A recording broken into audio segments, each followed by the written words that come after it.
Hello. If there are noises off today, different from the noises off on another day, it's because I'm in the garden and the sun is shining and the birds are singing. The noises off in an earlier little message from me were Peter washing up rather loudly in the kitchen.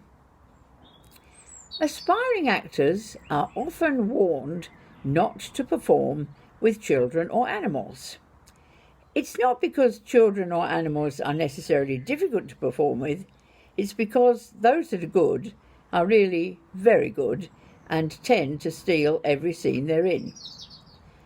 I personally haven't experienced much problem performing with children or animals, though there was an occasion when the dog playing Sandy in Annie was in real life completely zany and manic.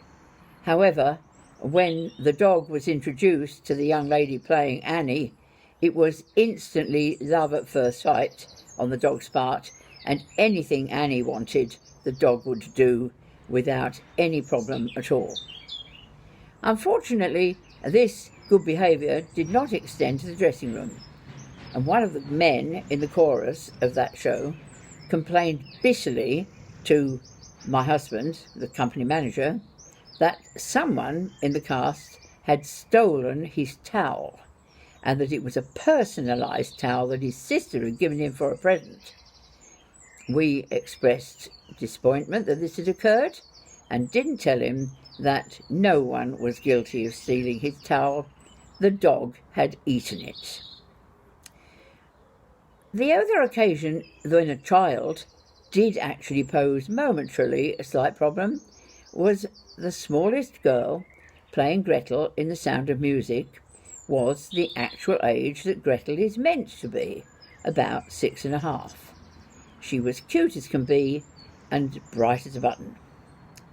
We were rehearsing the very complicated version of Do Re Mi that the Von Trapps sing in the Salzburg Festival, and it's winning that prize that enables them to escape. Well, we'd come to the end of the rehearsal of the piece, and it had gone reasonably well, when the small girl put up her hand and said to me, "Jean, someone behind me is singing this all wrong." At which point, the gentleman playing Von Trapp hid his head in his hands. She was right. He had been singing it all wrong.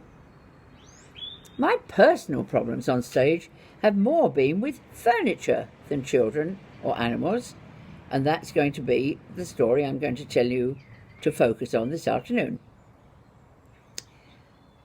I played Maria Von Trapp in a production of The Sound of Music a long time ago. And we had arrived in the show, actual performance, you understand, at the point where Maria is about to teach all of the Von Trapp children the song Do Re Mi. There was a velvet chaise on the stage where Maria sat with her guitar, with the children artistically grouped on the floor or behind her and around her.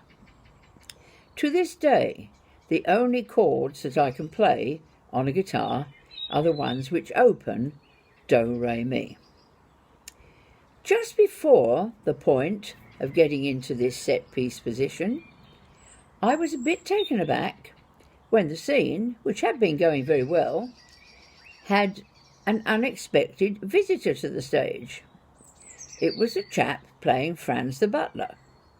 He walked in solemnly, carrying a silver salver on which there was a small folded note.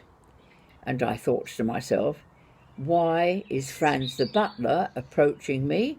Franz the Butler is not in this scene. He bowed slightly and said solemnly, "Fräulein Maria." At which point I picked up the little note, opened the piece of paper, and read what it said.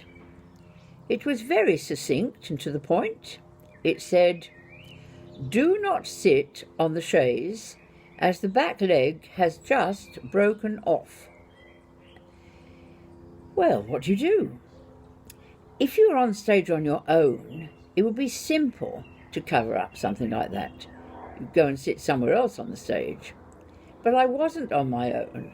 I was accompanied by 7 young people who had not, of course, seen the note.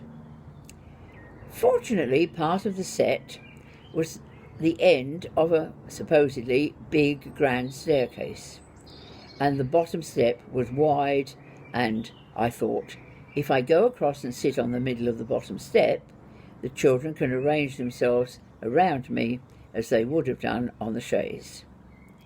Well, that's fine and a good plan, except that I had no way of telling the children this is what I wanted them to do. And when I started to head stage right, when they were expecting me to go slightly left of centre, they must have all thought that I'd gone completely nuts. However, the oldest of the Bond Trap boys was the hero of that hour, because he had enough faith in me to appreciate that I wouldn't be going in the wrong direction just on a whim, and he managed to shepherd all the rest of the children into place around the bottom of the steps. So we got over that little hazard. A year later,